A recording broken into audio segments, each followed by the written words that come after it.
বন্ধুরা আজকে আমি জুড়ি ট্যাংরা দিয়ে আর ফুলকপি আলু দিয়ে ঝোল করব, পাতলা ঝোল করব। আর সেটাতে আমি দেবো একটু আমার হাতে তৈরি করা বড়ি। সেই বড়ি দিয়ে ফুলকপি আলু আর এই ট্যাংরা মাছের ঝোল করব। কীরকম করি সেটা আপনাদের সাথে আমি পুরোটা শেয়ার করব। কড়াইতে তেলটা দিয়ে দিয়েছি, এবার আমি বড়িটা ভেজে নেব। বড়িগুলো লাল লাল করে ভেজে নেব।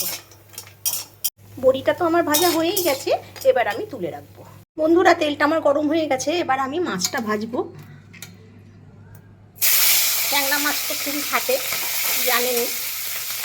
আমি এটা ঢেকে দেবো, ঢেকে ভাজবো।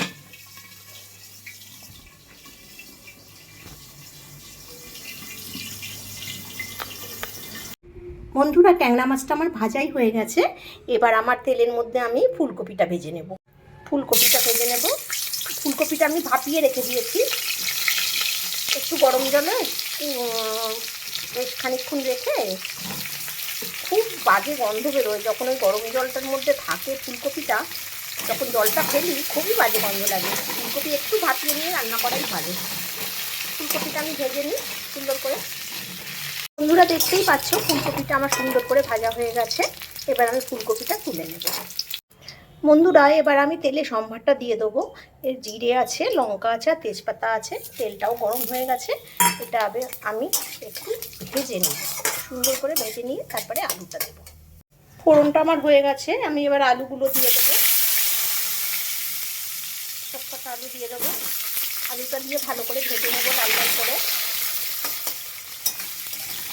তারপরে মশলাটা দেবো। বন্ধুরা আলুটা আমার ভাজা হয়ে গেছে, এবার আমি মশলাটা দেবো। এই মশলার মধ্যে আছে আদা বাটা, জিরে বাটা, কাঁচা লঙ্কা বাটা, টমেটো বাটা, সম্পূর্ণ কাঁচা লঙ্কা। এবার এটা আমি দিয়ে দেবো, দিয়ে ভালো করে কষাবো, ভালো করে কষিয়ে নেবো। নুনটা দিয়ে দিলাম, আর দেবো হলুদটাও আমি এর সাথে দিয়ে দেবো। হলুদটা দিলাম, দিয়ে এবার আমি ভালো করে কষিয়ে নিয়ে আর গরম জল দিয়ে দেবো। দেখতেই পাচ্ছ মশলাটা সুন্দর মাখামাখি হয়ে গেছে। বন্ধুরা ফুলকপি দিয়ে মাছের ঝোল ব্যাপারটা আমি একটা কথা বলবো। ফুলকপি আমরা ছোটোবেলায় সারা বছর ফুলকপি পেতাম না, এখন তো সারা বছর পাওয়া যেত।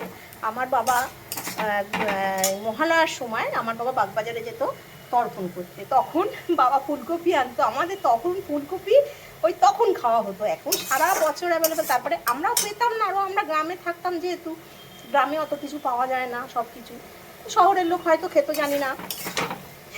এই কথাটা মনে পড়ে গেল হঠাৎ করে। আমার কষানোটা আমার হয়ে গেছে, দেখতেই পাচ্ছ তেল বেরিয়ে গেছে একদম। এইবার আমি গরম জল দেব।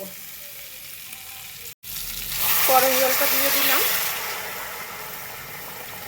যতটা লাগবে পরিমাণ দিয়ে দিলাম গরম জলটা। কপি টপি বড়ি টড়িগুলো পড়বে তো, সেরকম আমি জলটা দিয়ে দিলাম পরিমাণ মতো। এবার সুন্দর করে ফুটুক টকবক করে, তারপরে আমি ওগুলো দেবো। বন্ধুরা ঝোলটা টকবক করে ফুটে গেছে, এবার আমি এইগুলো সব দিয়ে দেবো। মাছ, বড়ি, ফুলকপি, এগুলো আমি সব এবার ঝোলে দিয়ে দেবো একসাথে। ঝোলের সাথে যাতে ভালো করে ফোটে, আঁচটা একটু কমিয়ে নেব। তেমনি পাতলা ঝোল হবে, রিচের কোনো ব্যাপার না। কাঁচা লঙ্কার তরকারি পুরো, এটা কোনো রিচ রান্না না। এবার ঝোলটা আস্তে আস্তে ফুটুক।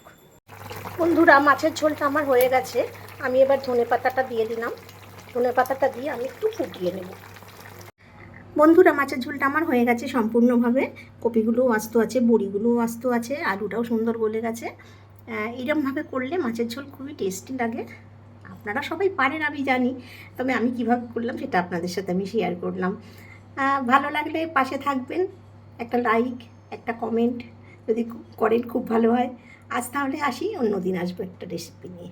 টাটা।